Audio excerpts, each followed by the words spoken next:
Ito na yung ano natin mga kapatid, decalb. So sa areang to malinis pa rin itong bukid kasi after 4 days nag-apply tayo ng atrasin, so hindi na yan ma-germinate yung mga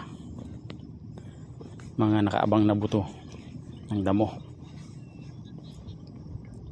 Magandang germination nung decalb, yan o, kompletong puno.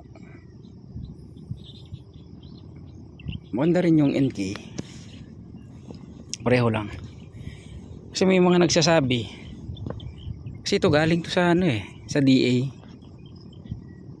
Sabi na may nagrereklamo na hindi raw tumubo. Siguro nasa timing lang ng pagtatanim.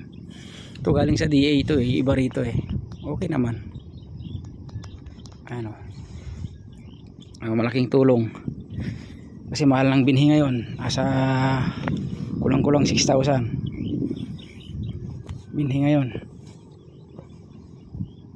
Bibilin pa natin yan, siya pang dagdag sa ano natin yan, gastos. Nasa 6 days decalb 8282S. So tingnan natin after 8 to 9 siguro magpapa-apply na tayo ng unang fertilizer kasi hindi tayo nagbasal.